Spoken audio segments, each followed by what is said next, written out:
Welcome to A Plan for That podcast, where each week I will be meeting with organizers, leaders, and democracy warriors. And together we will educate, invigorate, and elevate the progressive movement. Together we will elect an army of progressives. Hey guys, it is Erin with A Plan for That podcast, and I am so excited because tonight I'm not just going to interview Brandon Wolf, the most amazing activist leader that you'll ever hear about. I'm actually going to be co-hosting with him.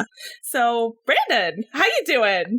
I am so good. I'm so excited for this. There's so much going on, so I really can't wait to break it all down with you, to talk about how people can get engaged in the process, to help boost each other's spirits, because I know it's been quite a bumpy ride the last few weeks. So I'm just really looking forward to it. It so has. And we have been having fun offline. So much fun that I was like, whoa, I got to record so everyone can join in the party. Brandon and I were talking, and we both agree the news is such a hurricane lately, you guys, that I think you're really going to like the new slot that we've decided to put in the show called The Good, the Bad, and the Ugly. Ready to play? I am ready, so long as the ugly includes Mitch McConnell to some degree. Ooh, you're going to love it. You're going to absolutely Perfect. love it. Somehow I knew he was coming into this in some way. Heck yes. So there is good news. I know that it kind of gets glossed over with all of the terrible that everyone talks about, retweets, and kind of, screams into the void about personal company definitely raising her hand here. But the good news was that Major League Baseball and Coke and Delta and a lot of companies actually took a stand. It was a little late, so I'm not going to give them total props, but they did take a stand on voting rights. And the vaccine rollout is going great so far. Yay! Amazing. Yeah, I mean, you're absolutely right on the good news. Who knew that we would be relying on corporate America to save us from the end of democracy as we know it? But it is really good news that we've got these major corporations willing to take a stand, willing to stand up for the people, willing to stand up for the bedrock of our country, our democracy as we know it. And I get some personal pleasure. I said Mitch McConnell's name at the beginning. I feel like I invoked him into the conversation, but I get a little bit of personal pleasure that it's Mitch McConnell who's so outwardly offended by corporate America taking a stand for democracy. Because if you remember, Mitch McConnell in 2013 was the guy defending the Citizens United decision and saying that corporations really are people and corporations have a place in the political dialogue. So a middle finger from from Major League Baseball to Mitch McConnell makes me feel all warm and fuzzy inside. And I have a special excitement around the vaccine rollout, mostly because I got my first vaccine this week. So I'm feeling also warm and fuzzy about that. Oh, that is so good. And while Illinois has, a lot of improvement that could happen, and everyone who follows me on Twitter knows my angst about it, I did finally get my appointment, Brandon. It's 3 hours away. It is 3 hours away. Oh my gosh, you're going to have to pack an overnight bag. Yeah, but little guy and I, we're trucking. We're going out there. I love it. Bring the snacks. You're on the Oregon Trail. I mean, you're going to make it. And honestly, I think you'll feel this way too. I didn't expect to be so emotional when I got my first shot, but I was there waiting in the line. I rolled down the window and there's my nurse with the needle. And I really was overcome with emotion because it's been such a long year, such a hard year. We've been through so much as a country, and just the process of getting back to normalcy feels really good. So I'm excited for you to go on this journey. Amen. I couldn't agree more. And I definitely am not one to shy away from waterworks. My husband will tell you. So I'm sure that will be on the ticket.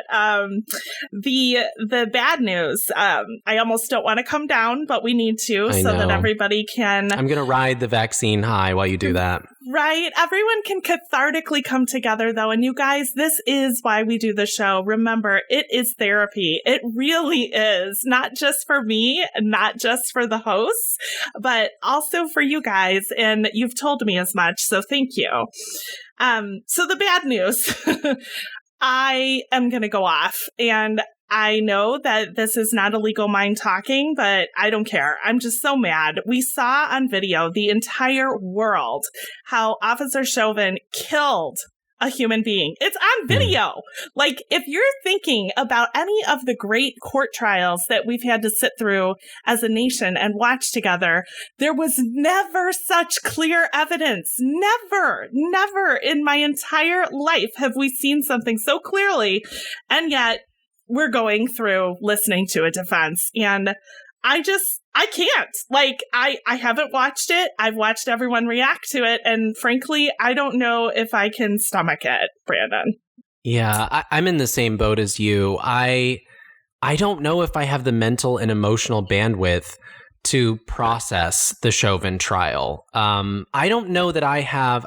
Listen, I'm a queer person of color in America. I'm a black man in America. And I don't know if I have the stomach to continue to watch Black death and trauma on a loop in order to wake people up in this country. Thank you. It's really disturbing and makes my stomach hurt. And there's so much going on that I honestly, I can't sit through the trial. I haven't been watching it either. I've been watching people react.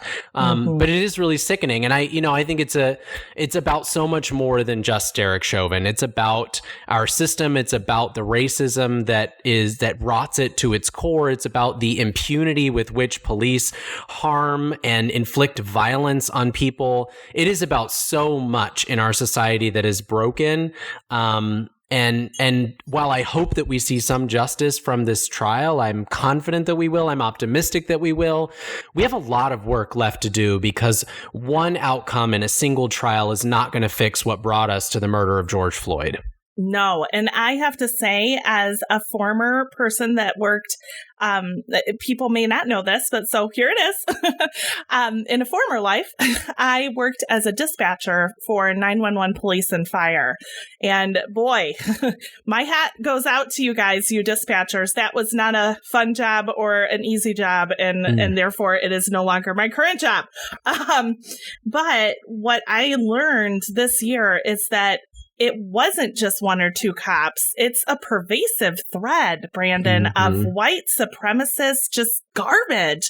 And honestly, I think that, okay, we're in America. You say you have the right to meet with the KKK. Well, guess what? I don't think you have the right to a badge then. Okay. Yeah, it's brutal. The way that white supremacy is rearing its ugly head in this country over and over again. It's brutal that it's been going on for so long, and people were comfortable and privileged enough not to be forced to see it.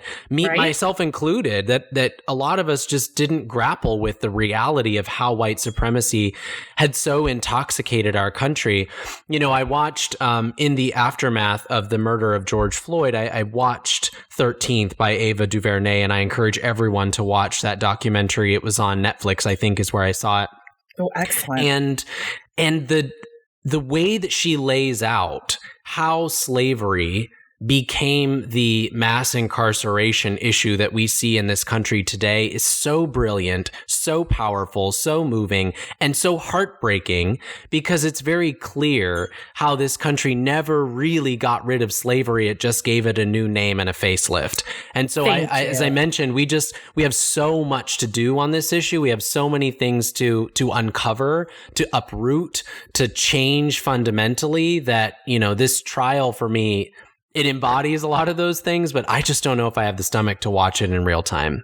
Absolutely. And so one of the fights that I have joined willingly, loudly, proudly, and will continue to do so is the fight to end qualified immunity. Now, let's talk about what Chauvin has done in the past. If you haven't already looked this up yourselves, you guys, he lived in a predominantly white St. Paul suburb and racked up over 18 complaints over a 19-year career. Okay, so none of this is new. He's always been a problem. There's always been issues with him. And 16 cases out of those 18 were closed without any discipline. And so now we're going to talk about qualified immunity. The reason those were closed without any discipline, Brandon, got to be this qualified immunity garbage, which basically shields a government official from being held personally liable for constitutional violations like the right to be free from excessive police force, for money damages under federal law, just as long as they tiptoe around not violating a clearly established law. Now, I'm not a lawyer, but when I see words like that phrased in that way, do you know what it says to me, Brandon? It says to me that the blue line will survive and they will make sure, no matter what, to protect their own. And so this law of qualified immunity, in my personal opinion, has got to go. Absolutely. And we're having that same conversation here in the state of Florida. We should be having it on a national level. We should be having a robust conversation about qualified immunity, about just the culture of policing and mass incarceration in America in general. We should be talking about how much money we invest in responding to crime and in militarizing police departments rather than actually tackling the things that cause crime. We should be talking about how much we have criminalized poverty and homelessness in this country. We have to have really robust conversations about the root causes of these issues. And to your point, we can't simultaneously be giving people immunity to do whatever the hell they want in our communities. We have a real problem, rotten to the core problem.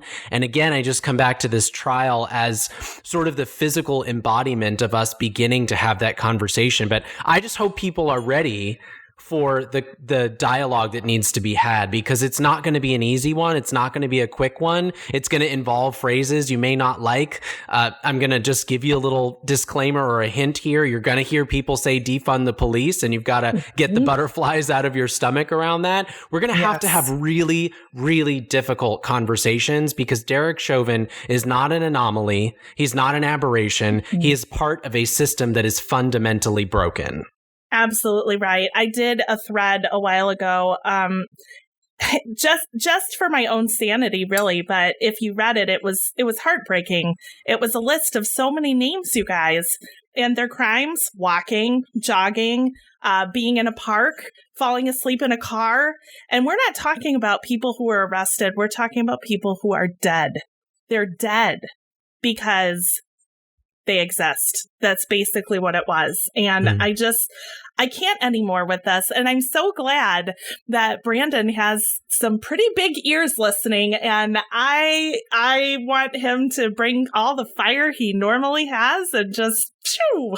I only have one mode, and that is fiery for sure. So please know that, in every room that I'm in, and I trust you as well, Erin, and everyone who's listening, in every room you're in, be an agitator.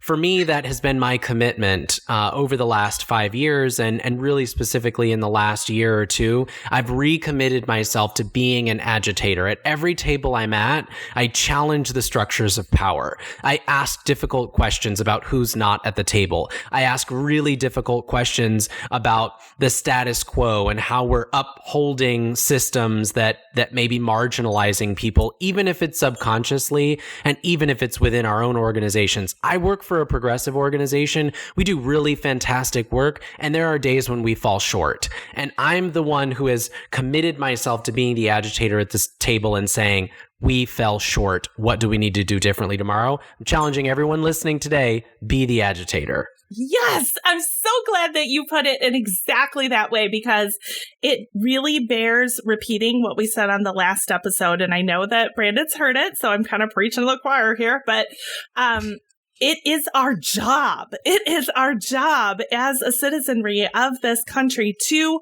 push for change. We are not being mean to Joe Biden. We are not being mean to the people who are in power. We are activists. We are making sure that we are awake, engaged, focused. These are the things that you need to do in order to have a robust debate and a progressive America.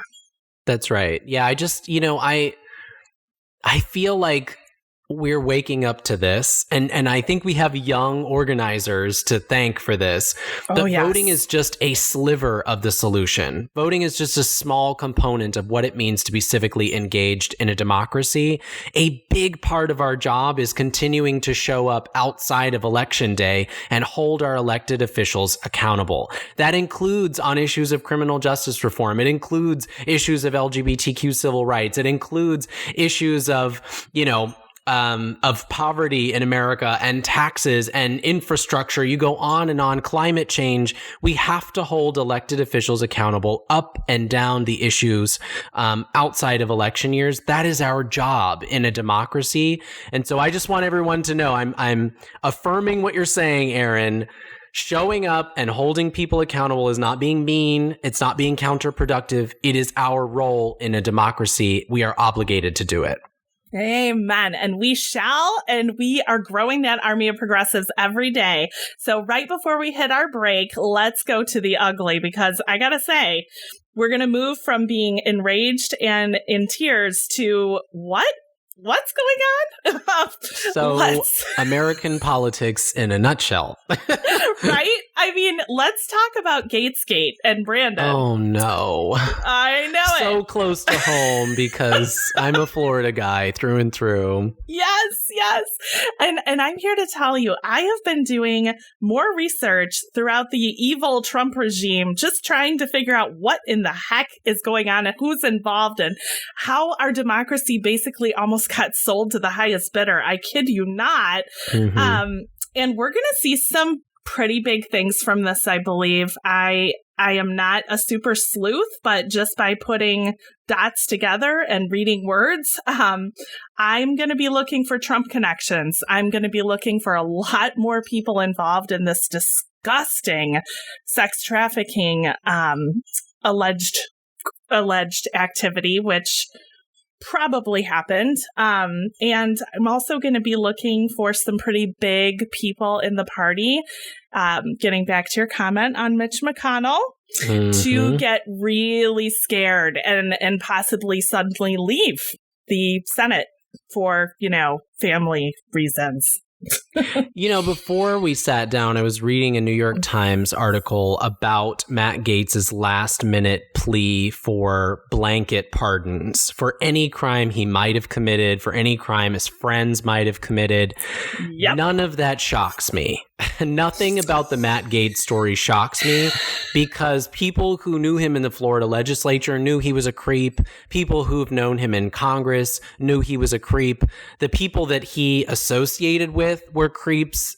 Joel Greenberg, the Seminole County tax collector, is really well known in our circle. Just for your listeners' sake, Seminole County is about 15 minutes from where I live. I can just hop, skip, and a jump over to Seminole County. So Joel Greenberg and his ilk are really well known in this part of Florida. And I'll just say this, Matt Gaetz is in serious trouble, and people who've associated with Matt Gaetz over time are in serious trouble. These are not little things we're talking about. These are not baby charges. Federal sex trafficking charges carry a significant penalty. So, there's been a lot of question, will Matt Gaetz last the month in Congress? Will he still be in this seat? My question is, I just don't know how long it is before Matt Gaetz is in handcuffs or how long he will spend in jail.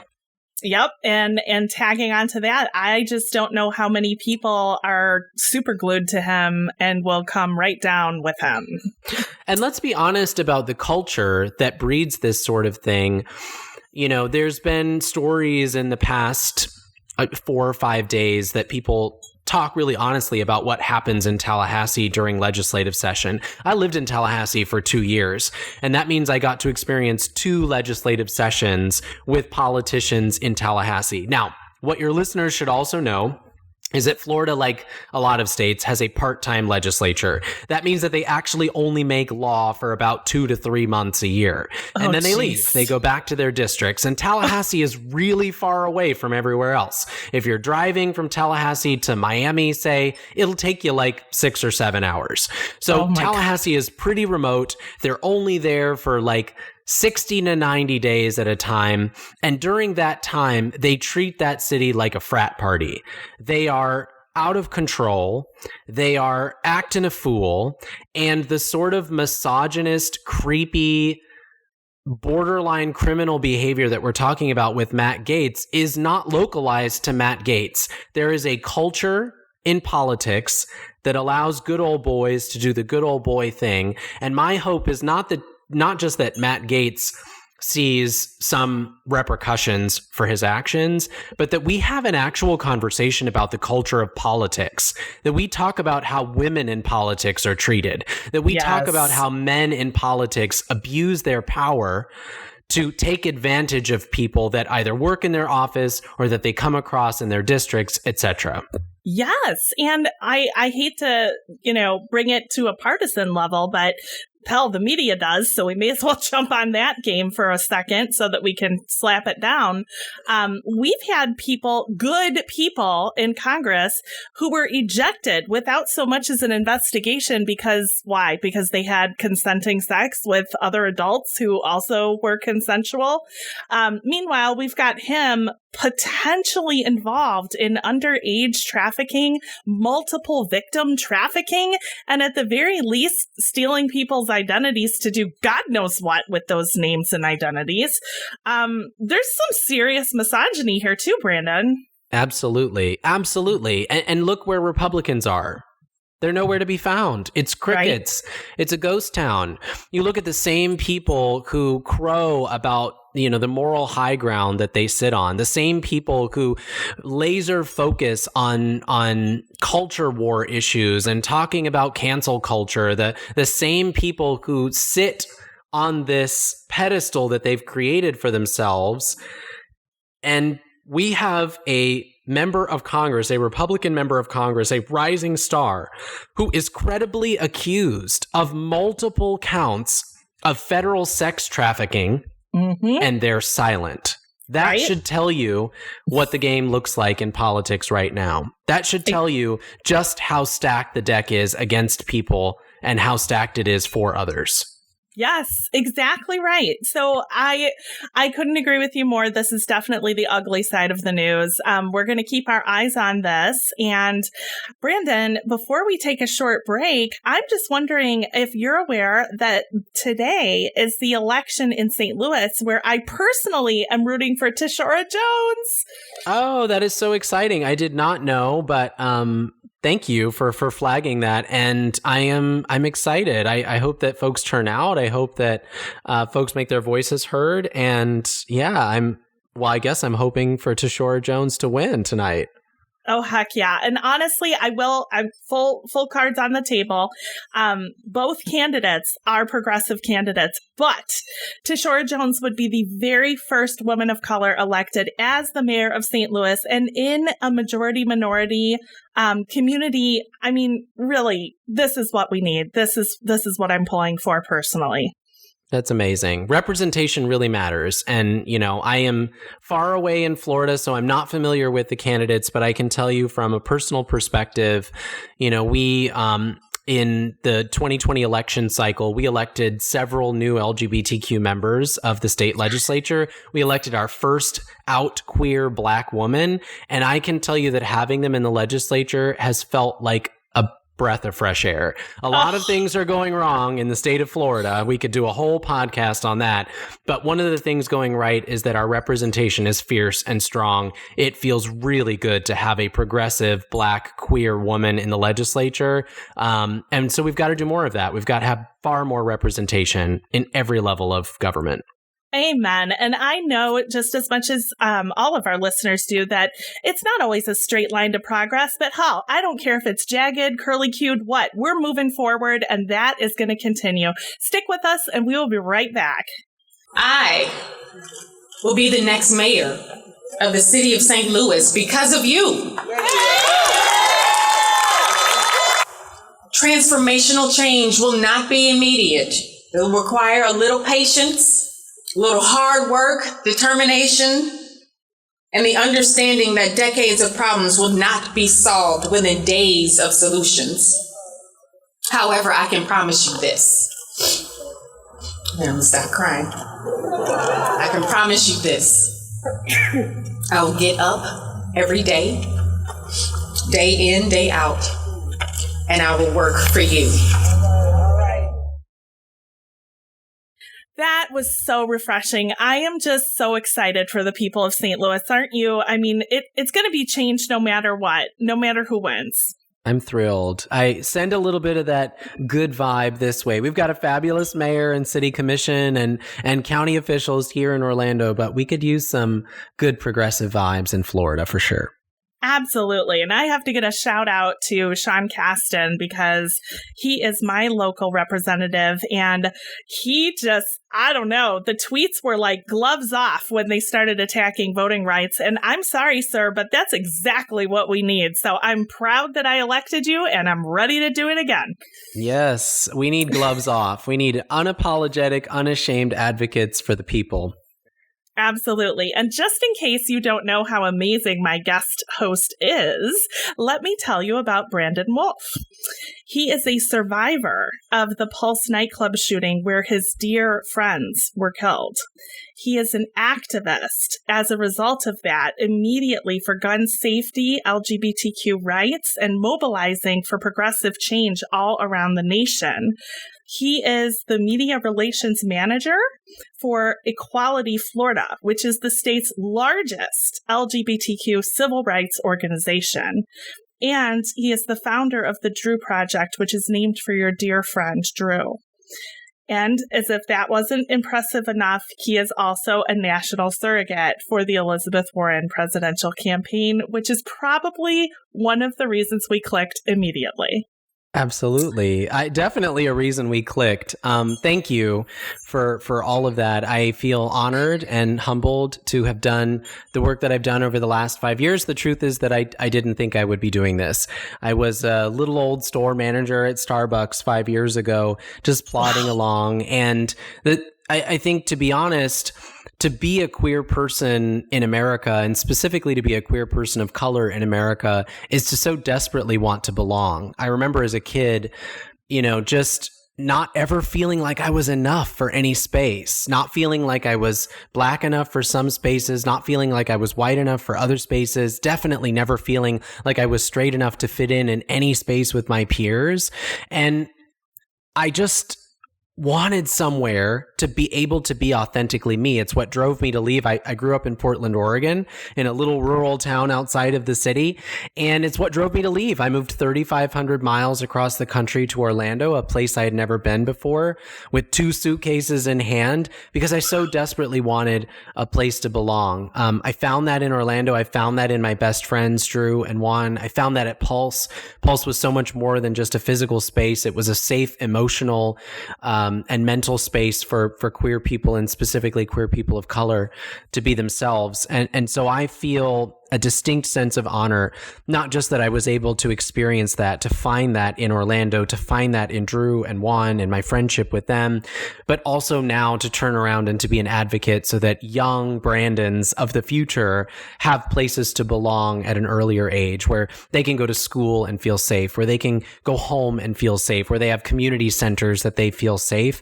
It feels really good to be able to do that work. I think every day that empowering young LGBTQ people is the thing that gets me out of bed.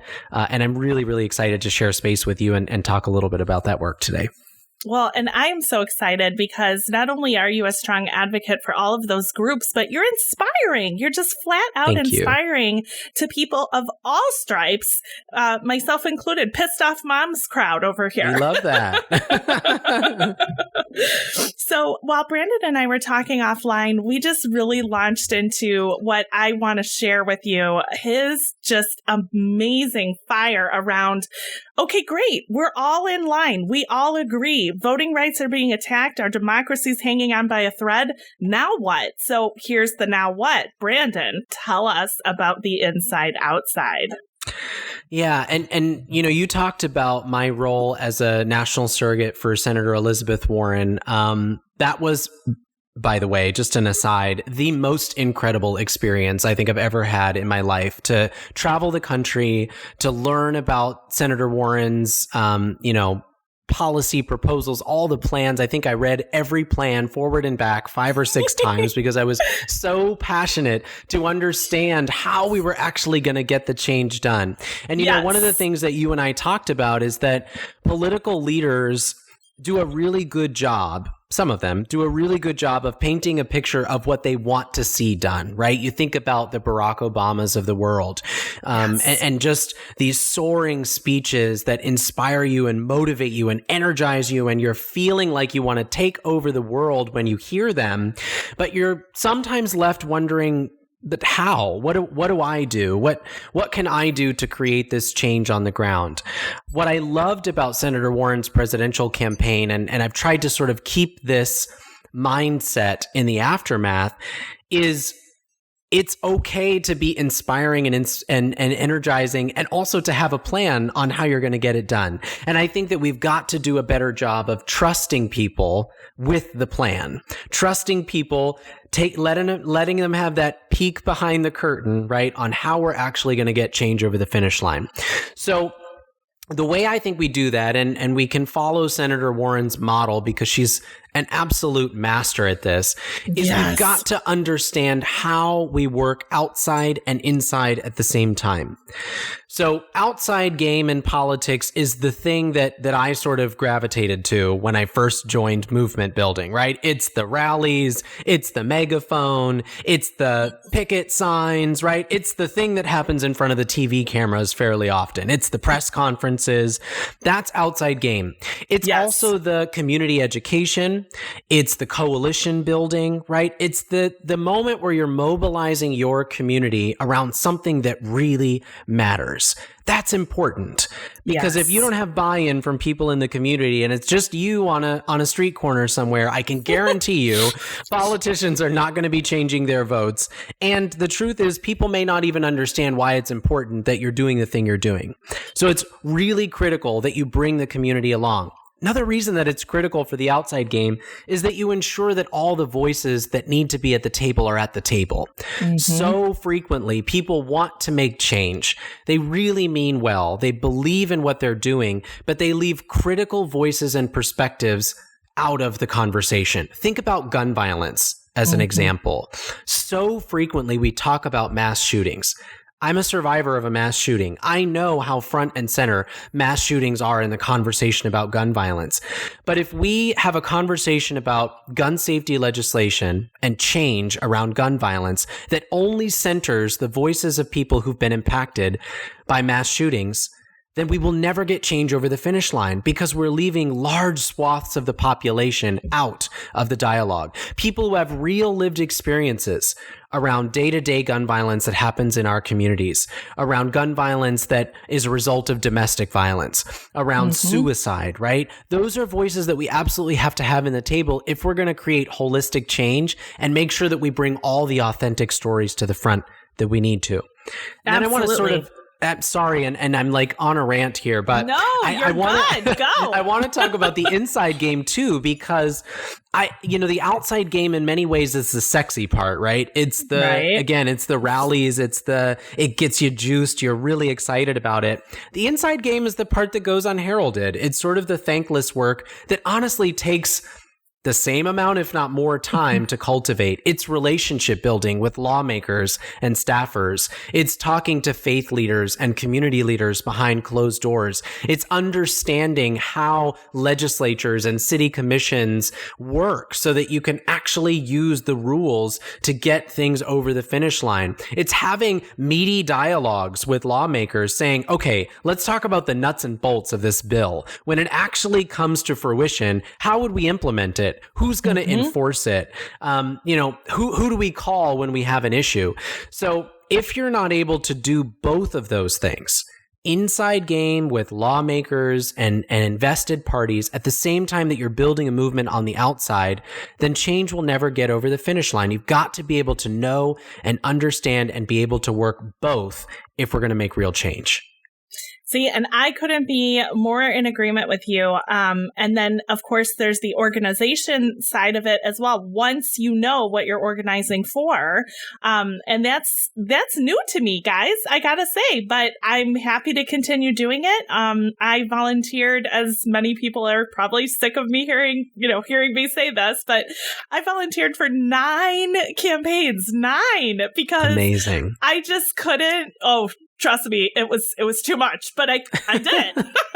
I did it because I couldn't watch Trump and his people win. I just couldn't do it. I couldn't live in a world where that occurred. It wasn't going to happen. Not on my watch.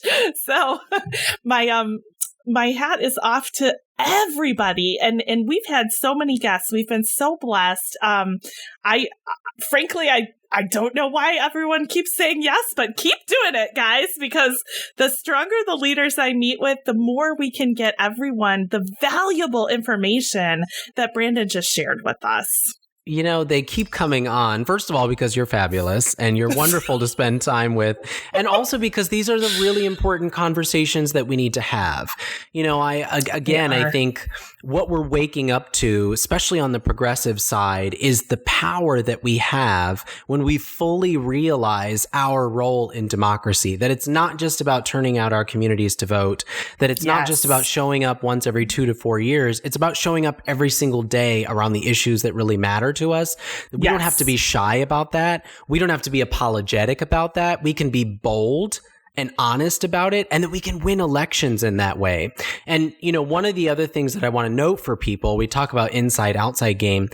We also have to get really savvy at understanding how to play our cards on every level of government. One of the ways that conservatives and the current Republican Party have built so much power is by reshaping local and state governments in their image. Florida is a perfect example. You know, Florida in a presidential election cycle feels like a toss-up. Everybody's sort of like on drink 2 on election night, and they're not sure how it's going to go, and they're all looking to Florida to tell us what might happen next. But the truth is that Florida, in a legislative fashion, has been run by Republicans for decades. Republicans have controlled the House, the Senate, and the governor's mansion for decades, which means that the same kind of Trump brand Republicans that we're trying to defeat in a presidential election cycle are the ones who've been making laws in this state for over 20 years. And that means that we have to be willing to get engaged on the nuts and bolts of campaigns all the way down to city commission and soil and water folks. We have to be willing to engage on every level of government and build progressive power from the ground up, because all of these things feed each other. We can't just show up in presidential election cycles. We can't just show up for congressional candidates. We've got to show up every single time, put progressives on the ballot in every single race so that we can win and build a pipeline of talent for the future. Absolutely. And getting back to what we said on our previous episode, and I know Brandon's going to echo this because I feel connected at this point. I think we're like a like mind. We are. We're sharing the vibes right now. Like, seriously. When I say progressive, what I mean is you have a stance for change. You are unafraid and unapologetic about it, and you are ready to be a leader who leads. I don't mean that you necessarily are part of the established progressive party. I don't even mean that you have to be a Bernie friend or AOC friend. I just want you to stand for something, to say no to the big money that tries to sway you to do what they want, and to bring change to the American people. That is what I mean when I say army of progressives. And, where I come back to on the progressive movement is this idea that we have to be shy about who we are or what we believe in. And there really is a sort of a deep-rooted anxiety about being unapologetically progressive. There's this fear that we might alienate, centrist voters. We might alienate moderate or independent voters. But the truth is that most progressive policies that make life better for people are very popular. There's a reason. I'll give you a real world example. Donald Trump won the state of Florida in 2020. Not only did he win the state of Florida in 2020, he expanded on his win over 2016. And he won Florida in 2020 by a larger margin than Barack Obama won it in 2008. Now, Barack Obama in 2008, that was a landslide victory nationwide. But Donald Trump managed to expand his win in Florida beyond what Barack Obama did in 2008. You know what also got over the finish line with a supermajority of votes in the state of Florida in 2020?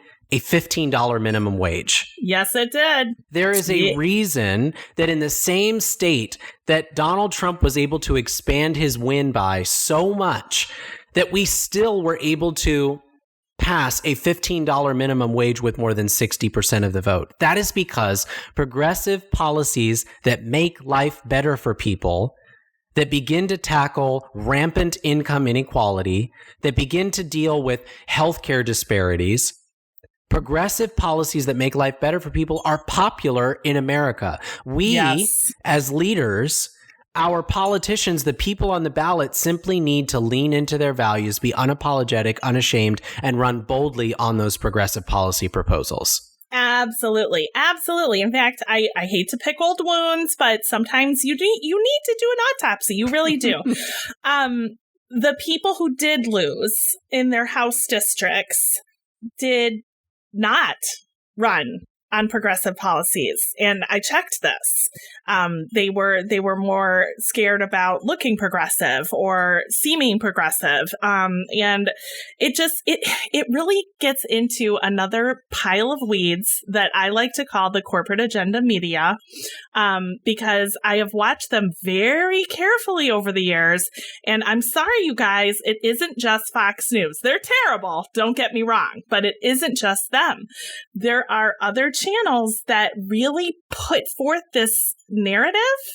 And if you look at who runs those channels, it's rich white men. And the narrative that they're talking about will speak to keeping that status quo, keeping those people in power. And one of the people that kind of gave a secret little reveal on this was Rachel Maddow. She said, we are run by Comcast, full disclosure. And to those that don't pay attention, that was just, Rachel being Rachel. But I paid attention. And to me, that told me, hey, sometimes we have to toe a line. And that's what it is. So there you go. You know who talked at length about media and the way that media impacts our lives is actually President Barack Obama. And one of the things that he said that stuck with me so profoundly was the idea of media ecosystems. And when you have a media environment that is driven by profit, a lot of our issues in this country could come back to things being driven by profit that shouldn't be driven by profit. One of them being information. And what he said was, when you have a media system built on driving profit, you don't even have to look very far to create these sort of nefarious conspiracy theories. It is about getting people to continue to tune in to what you're saying. And so in order to do that, whether it's cable news, whether it's something you're reading on print, or whether it's social media, in order to get people to continue consuming your content, it has to be something that they're interested in. You and I, as consumers of information, are not going to continue to click on a website that tells us things that are contrary to our worldview. That's very rare, that people want to read things that challenge them or tell them they might not be the smartest person in the room. And so we've created these media ecosystems that are based on confirmation bias. They tell us that the way we see the world is the right way to see the world, that there is no other way to do things, that our view is the only view, and that anyone who disagrees with us is fundamentally wrong. wrong. And there are many of these ecosystems, right? There are several of them. And that's why I think for so many people it was shocking, not just in 2016, but 2020, to know that so many people supported Donald Trump, regardless of what came out of his mouth, regardless of the policies he pushed forward, regardless of the horrible things he did to people. That people could support Donald Trump was shocking to people, largely because we live in different media ecosystems. Oh, absolutely. And Brandon, I wish I would have known you back then, because I actually, my husband asked me, how I felt on November. It wasn't November 9th. I couldn't even talk to people. It was November 11th that I finally started to speak. I feel that acutely. And these were the words, and I kid you not. I said, my America is dead. The one that I thought I lived in, it doesn't exist. I feel broken is how I feel. And so here's the good news, you guys. Here's the good news. America isn't just some thing that we're bought and sold. America is what we decide that it is going to be. And that is why it is so important. And you'll see me tweet about it and you'll be like, there she is again. But that is why it is so important to be a part of the game. As Barack Obama said, you cannot have democracy be a spectator sport. You're absolutely right. And I want to drive something home here, because I've only been doing this work for 5 years, right? And Stop as I mentioned, you're a pro. Oh, such a pro. I'm trying. I'm faking it till I make it. But one of the things that has stood out to me over time, over the years, is the undervalued power of relationship building inside of our communities. That so often we're talking past each other, whether it's through media or on social media, and we don't really hear each other. But the moments that have felt really transcendent for me have been the ones where we set an inclusive table and we have tough conversations with each other. I think about the aftermath of Pulse, and to be honest with you, much of it is a fog. It is lost behind PTSD and trauma and grief. But there are some moments that really stand out to me. And I think the through thread through all of them is that there are moments where unexpected groups of allies came together. There are moments when LGBTQ leaders stood next to faith leaders and had really tough, honest, transparent dialogues about how to work together. There are moments where community leaders and elected officials from different parties came together and admitted that at moments they were wrong and that they needed to do better, because in order for us all to grow, they had to grow internally. Those are the moments for me in the aftermath of Pulse that meant the most. They're the ones that stick out to me and have come to define what I see Orlando as. It's not pretty all the time. It's not warm and fuzzy all the time. It's often kind of messy and contentious. But at the end of the day, we as a community decided that we were going to be stronger by bringing everyone to the table and being honest with each other. Not talking past each other, not trying to score political points, but being honest so that we ensured that no one was left behind. There is a lot of power in that. And I think in order for us to move forward as a country and as a progressive movement, we have to be willing to do that. Set tough tables, have tough conversations, and meet people where they are. When we do that, we'll find that there is a lot of agreement on the things that need to happen in order to make this country a better place. Yes. Okay. So I am so glad you said that, because now I'm going to put you to work. Now I'm going to say, how do we sell the people who are just, I don't know, they love the filibuster, they revere the filibuster, they think it's the most amazing filibuster. And we all know that it's standing in the way of progress. I don't think that our argument is on education at this point. I think we have to go further. And I'm so glad that you're here, because I'm going to throw you on the spot now. It's totally fine. I'm here for the filibuster. I told you I've only been in this work for 5 years. So if you rewind the clock to 5 years ago, Brandon, and you asked him his thoughts on the filibuster, I think that would be a fascinating conversation, because right? I probably would have asked you, like, is that a music group? I don't know what you're talking about. But the truth is, first of all, let's be really clear. I don't think there's a person out there that actually loves the filibuster in its like, nitty gritty sort of wonky way. They don't love the filibuster. They love the idea in some cases of what they think the filibuster achieves. In many cases, they're afraid of change. In a lot of cases, they're afraid of handing Democrats more power. That would be, likely Republicans are afraid of handing Democrats more power. In some cases, they're Democrats who are afraid of handing Republicans power down the road.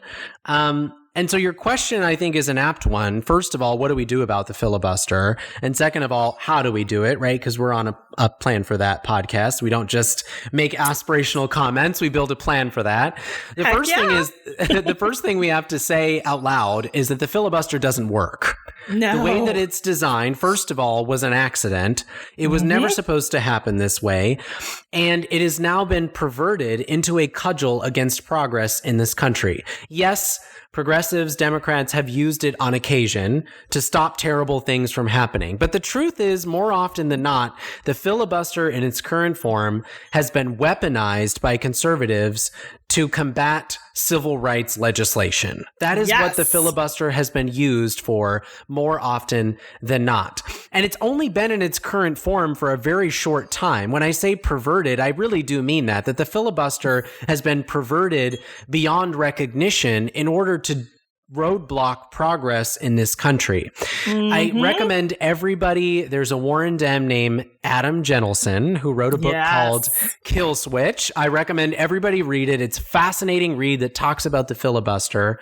So I think we have to be honest about the filibuster up front, right? And talk about what the filibuster is and how it's been perverted. Then we also have to be honest about the fact that it can't continue in its current form. The filibuster in its current form is unsustainable. The Senate has become essentially a train wreck from it's beginning broken. to end. It's totally broken. They don't get anything done. The only way that they get things done is by working around the filibuster. They don't actually get bipartisan legislation over the finish line like they used to as recently as like the 90s and 2000s. Remember that gun safety legislation was passing in the Senate in the 90s with only like 2 votes in opposition.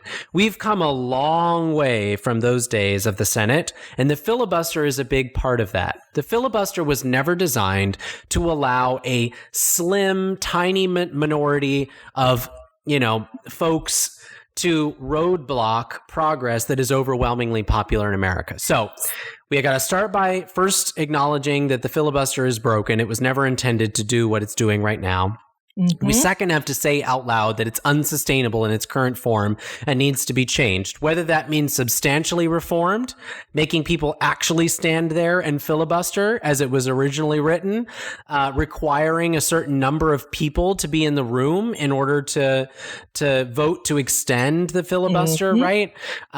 We got to talk about that, or abolishing it altogether. I'm in the abolition camp. I'm good with getting rid of the filibuster, but I'm open to a conversation there. We just have to be honest that it can't sustain itself in the way that it's written now and needs to be changed or gotten rid of. So the question is, how do we get there? The answer is we do it. Right? And I don't think it gets any more complicated than that. I know that we've got some holdouts in Sinema and Manchin who, seem to be clinging to this idea that they're going to be the most influential senators. But I think we need to sit down with the senators who seem to be holdouts and say, how long do you intend to be the most influential senator? Because if we don't get anything done, it's going to be about a year and a half. See, and I'm kind of more evil than that. My inner dialogue was more like Chuck Schumer saying, so do you like those committee assignments? I think we have to have really tough conversations, and it's not about threatening people. It's not about, it's not about making it this ultimatum. It's about being honest. Yeah. And the honest truth is that if Democrats don't get anything done and they say that our role for 2 years was to uphold the filibuster, Right? We will be swept out of power in 2022. We will definitely lose the Senate. We may well lose the House in the process, and we will set ourselves up to lose the White House in 2024. And there is this weird belief in the Democratic caucus that I think is fading away. Thank you, by the way, Elizabeth Warren, who led the charge against the filibuster in the presidential primary. Amen. But there is this weird obsession in the Democratic Party with playing good faith politics with Mitch McConnell. There's this idea that preserving the filibuster is like a good faith contract with Mitch McConnell, that he will preserve the filibuster moving forward. He won't. Right? No. Newsflash, Democrats. He won't. If push comes to shove and Republicans actually decide to have a legislative agenda once again, they don't right now, but if they decided to create one once again and the filibuster was standing in the way, Mitch McConnell would blow it up and move forward. There is no good faith contract with Mitch McConnell around the filibuster. So we have to act like we have a mandate. Voters in Georgia gave us one. It's time to act like it, reform or abolish the filibuster, and make real change happen. And I guarantee you we can hang on to power. You're exactly right. And I just got to say, if anyone, and I don't think there are, but if anyone thinks that Mitch McConnell is a good guy, I strongly urge you. Yes, it's a long read, but if Elizabeth Warren and I can do it, and countless others, you can too.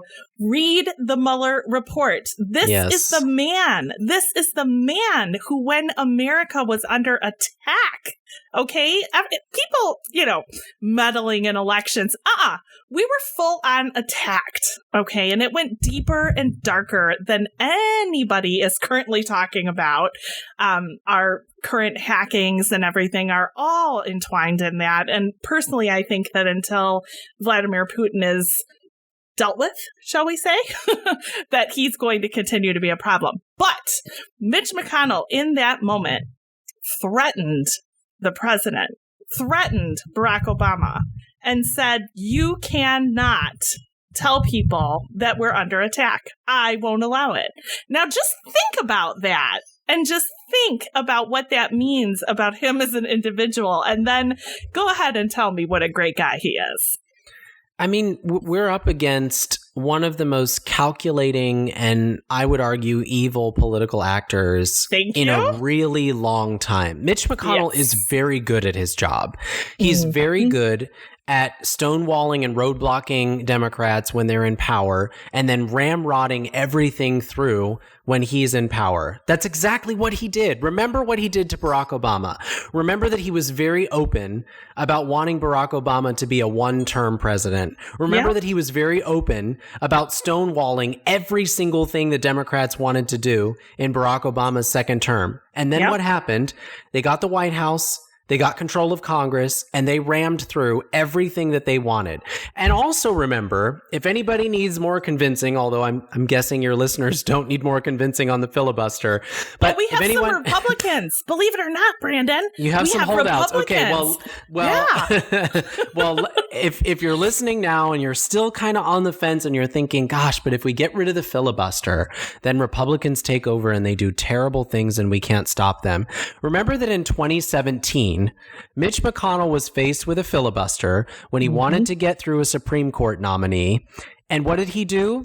He blew up the filibuster. He killed it, and he rammed through the Supreme Court nominee anyway. So if you're still holding out hope that Mitch McConnell and Chuck Schumer have a handshake agreement that if one person doesn't pull the plug on the filibuster, the other won't either, I'm sorry, but I have a bridge to sell you somewhere. Mitch McConnell, if backed into a corner on a legislative agenda, would be the first one to kill the filibuster. So we've got to stop trying to pretend that Mitch McConnell is sitting at this table in good faith. We absolutely have to reform the rules. We have to fix what's broken so that we can pass progressive change in this country, so that we can make life fundamentally better for people, so that we can balance the power in this country, give power back to the middle and poor classes. And then I guarantee you, if we get things done, people will reelect the politicians who did it. Yes, thank you. And it's called the For the People Act for a reason. This is something the people want. This is very popular, this bill. And so we need to pull out every single stop, just like Brandon said. If that means writing your senator, if that means calling your senator, if that means showing up at their office well masked until everything is safe, guys. If that means that you are going to start working with local activists in your area, I strongly urge you to find them. They're going to be Warren Democrats. I'm just going to say there's a whole host of them out there.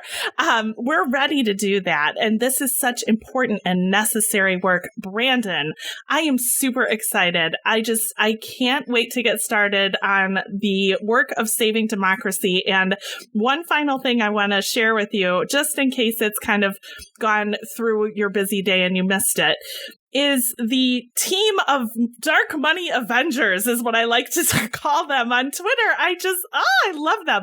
We've got Senator Whitehouse, always Elizabeth Warren, always. She's always looking out for us. Now we've got Jeff Merkley. We've got Ed Markey. We've got Ron Wyden. It's like they're forming a little special power unit to just blast all the dark money people apart. I love it. I love it. And you know what you said earlier is so true, that money in politics, money in so many things, and essentially the structures of our country being built around profit and nothing more is what is fundamentally broken about our country. And we could go on and on about what we think the sort of philosophical solutions to these things are. There's debates about what economic system is going to give people the most power, right? But at the end of the day, what's broken is a system that benefits the rich and powerful, that is built to expand profits at the expense of everyday people, and we have to do something about it. That's what drew me to Senator Warren's campaign. There were a lot of things that drew me to her campaign, but one of the biggest components of that was how effortlessly she tied everything together, how easy she made it for me to see the threads that tie all of these issues to one another. And the most common thread was money. So I love the Avengers on social media, our senators who are fighting the power of big money. I love the organizers who are doing it on the ground. I am constantly in awe of and inspired by organizers around affordable housing, organizers around healthcare access, organizers around food insecurity, and around homelessness. These are people who are doing really important, incredible work. They don't ever make it in front of a TV camera. They're never the stories that are uplifted in the national frame. Everyone's looking for the next Stacey Abrams, but they're afraid to look in their own community, right? And I just want to shout out those people who are doing that work, because the Avengers are important, the inside game is important, and the outside game is important. Folks on the ground in our communities, mobilizing the grassroots to give power back to the working and working poor and middle class folks. Those are the ones doing the most important work. I'm encouraging everyone who's listening today to get involved. There is a space for you, whether it's organizing, volunteering, making phone calls, writing letters. There is a space for you to engage in the process. There's a space for you to organize and mobilize your community. It's the most important work all of us can be doing right now. Absolutely right. And if you've ever been shy or a little uncertain, I am here to tell you that the Elizabeth Warren volunteers, organizers, and activists are some of the most friendly people you will ever meet in your entire life. And they will make sure that you feel quite at home no matter what it is that you choose to do. And remember, if your fight and your voice was powerless, the powerful would not be fighting so hard to keep you quiet. Mm. Yeah.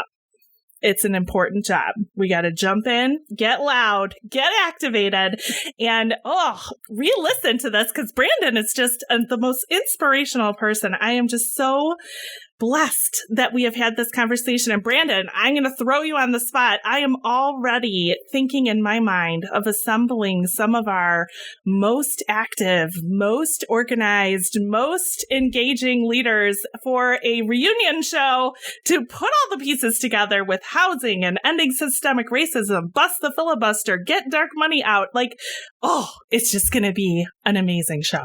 I love it. It sounds like you're like building your own mini Elizabeth Warren with all these plans. Yeah, I think it's great. And I appreciate you creating space for us to talk about, you know, issues that are really important.